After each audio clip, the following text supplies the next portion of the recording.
It's Audra and welcome back to 365 Projects. I am here today with my February wrap up. It was a super short month, but I read 12 books, which is like a big deal in the middle of a school year for me. And they were all very good books, and I'm so happy I read them. I participated in Black-a-thon and Contemporary-a-thon, and all the books that I read, minus one, were Black female authors and Black protagonists or main characters. The other book was In an Absent Dream by Shauna McGuire, and it came in an audiobook, and I knew it would be a while before I got that back, so I went ahead and read it. I did give it 4 stars. Let's just move on to the other books. I think I gave 1 2-star, 3 3-stars, 6 4-stars, and 2 5-stars. So we have a lot to talk about and some great books to recommend to you. So let's get started. And unfortunately, we start at the bottom of the list with 2 stars. And for that, surprisingly, is for me The Proposal by Jasmine Guillory. I loved The Wedding Date. And this one,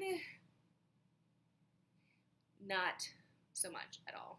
So in this story, you have Carlos, who was the best friend of a character, the character Drew in The Wedding Date. It's his best friend. And he is at a baseball game where this woman, whose name is Nicole, is on the Jumbotron because her 5-month relationship, her boyfriend, is proposing to her on the Jumbotron, and she says no. He misspells her name, and it's kind of all like what happens after that. So of course, like, he saves the day with his sister, like getting her out of there before people like get angry. It just was very like cliche.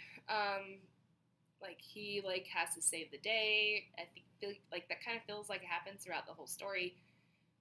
Neither of them want a committed relationship, but of course that flops in a story, which is obviously predictable in a romance. But there were just a lot of like innuendos that like weren't necessary, and it just made me roll my eyes, and I just wasn't here for it, unfortunately. So that would be my 2-star book. I wasn't feeling very romancy, I guess, in February. I don't know. That's a lie, because one of my 5-star books was a romance. So I think it was just that book. So let's move on to my 3-star books. The first one is My Sister, the Serial Killer. And this one was really good. Like, I was totally into it, like, the first half. And then it just kind of, like, slowed down, and I didn't really, like, feel obligated. Like, I wanted to finish it, but I did. It is a short read, and I think because of that, there's some gaps that I would have, like, filled. So you have a woman whose sister is obviously a serial killer, and she has to, like, clean up and help her afterwards. And she's not really sure if she should be doing this or not, which of course not, but like, she justifies it because her sister tells her that she's been abused. And it kind of comes to head when her boss becomes like the next infatuation of her sister, and she fears that he's going to be murdered. And it like kind of tells the backstory along the way. I just felt like the ending was very abrupt, which was kind of the theme with some of these books this month. But it was a good short read.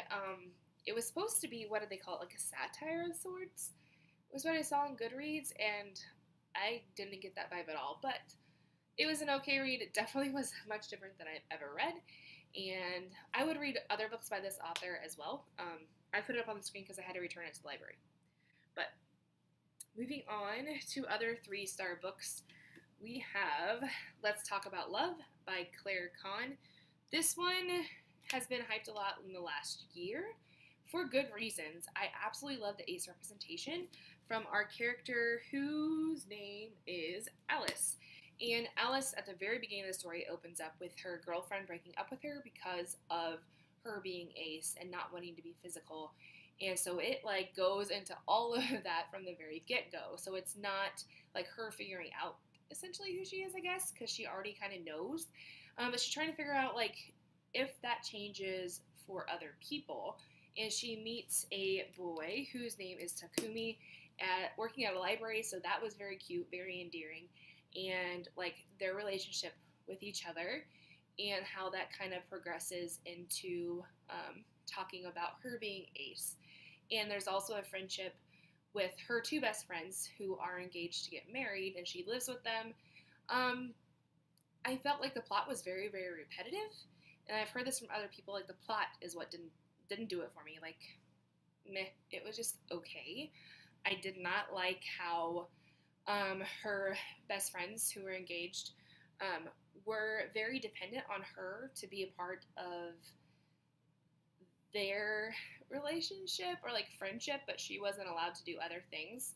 I don't like that dependency at all because I've experienced that before and it's just not healthy. And I think that was what kind of like really knocked it down for me. But it does have good representation for sure. I just wish the plot was a little bit different to support the great character that was Alice.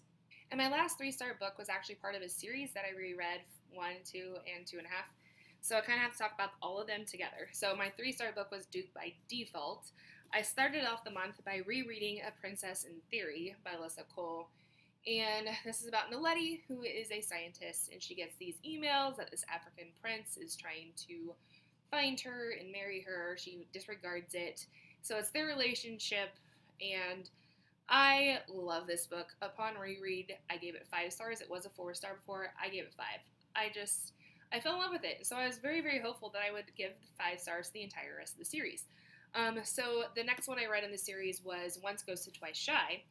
And this is about Fab and Lukatsky. Lukatsky is the prince's assistant, and it's her love story with Fab during the time that Prince, what is his name?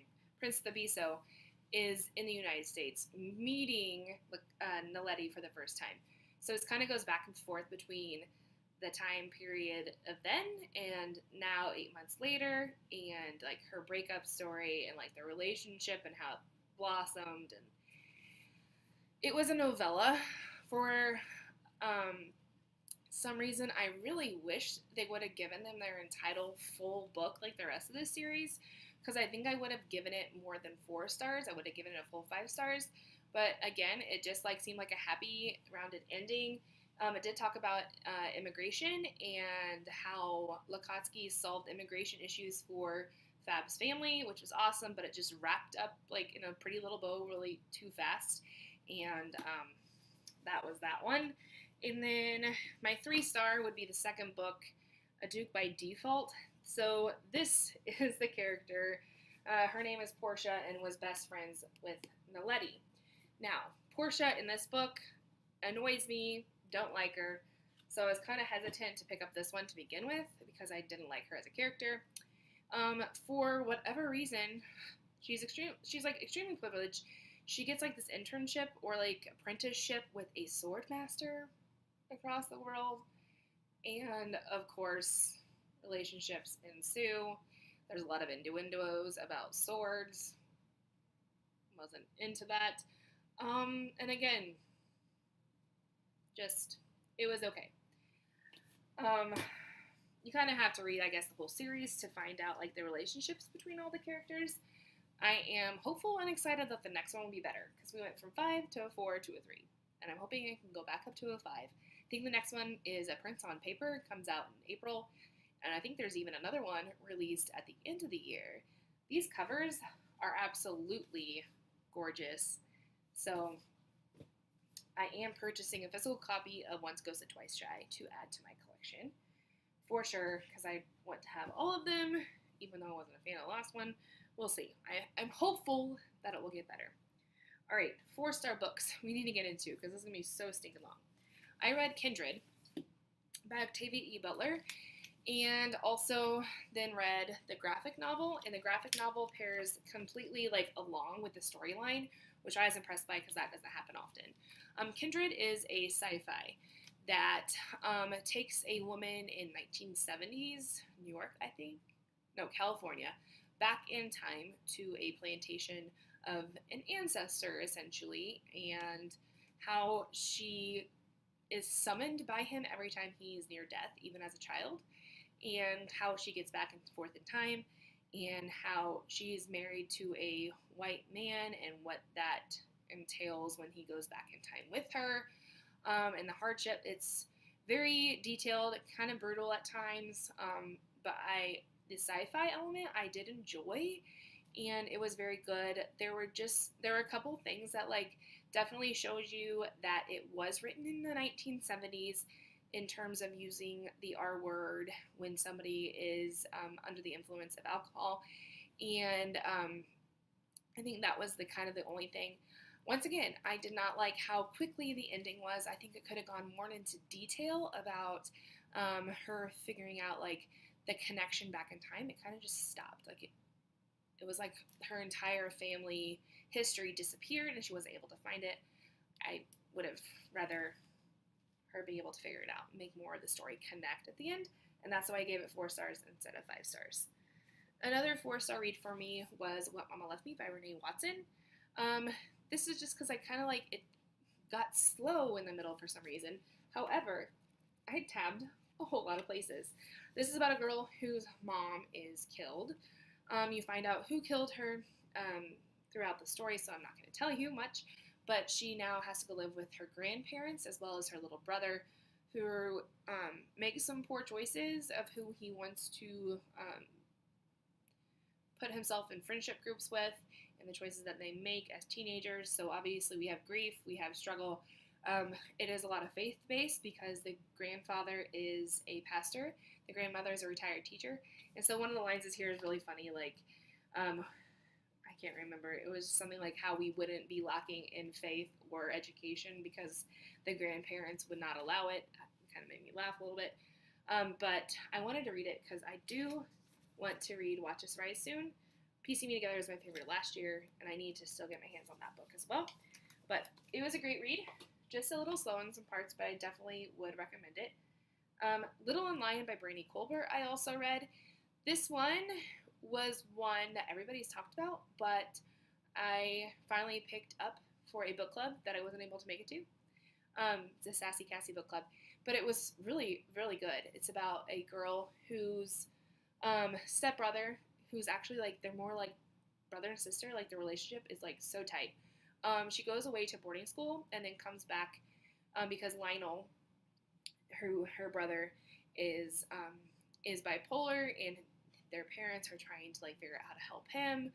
It's just she goes away. She comes back for the summer, and he kind of is going through a manic episode, I guess, and just like wanting to get off his medication and like what happens with that story, as well as her figuring out her sexuality. And she had a girlfriend at school that they break up with, and like she falls for the girl that her brother ends up with a crush on, so it's all of that together. So you have a lot of things going on, and it was done really well.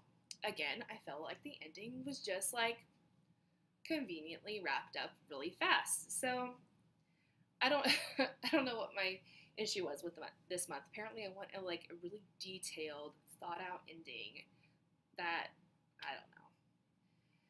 First world problems. Okay, what else did I have 4-starred? I think that might have been it. Yes, and then like I said, In the Absent Dream, 4-star. This one, it was okay.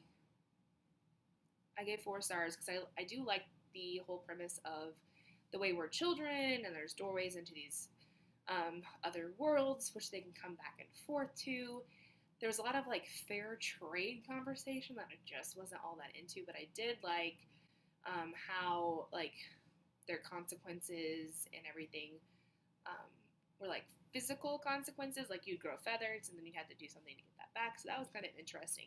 But I'll be interested to see where this goes. I've heard recently that there's like 4 more books coming in this series, but we'll see how that continues and what I think of it, because once again, sci-fi or fantasy is not my really big thing that I enjoy, but everybody reads it, so I try to kind of keep up, and they're good for short books, I guess, if you like that kind of thing.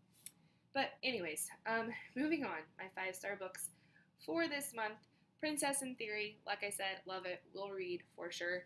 And my other one is, of course, On the Come Up by Angie Thomas. She is the author of The Hate U Give, and this has a lot of like parallels with that.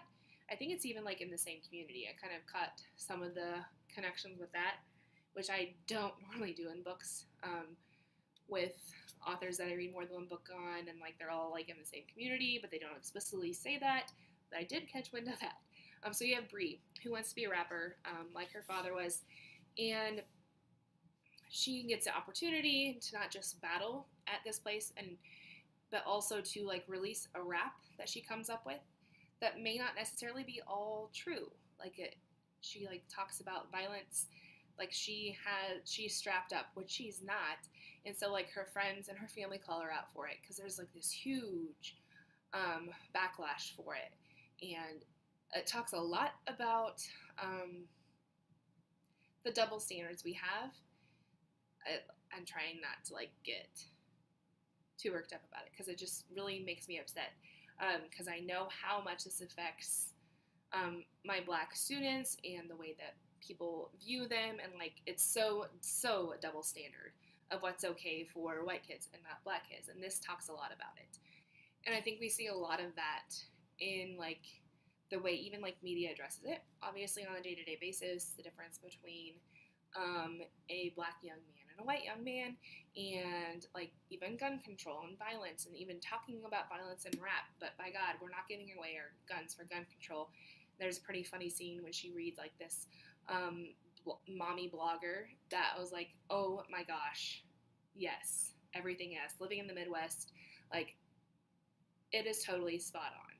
But anyways, because it is kind of politically driven, I guess, in that regard of just social and racial justice and why we have not waken up, and like how we have to protect these kids specifically, but also to change white kids.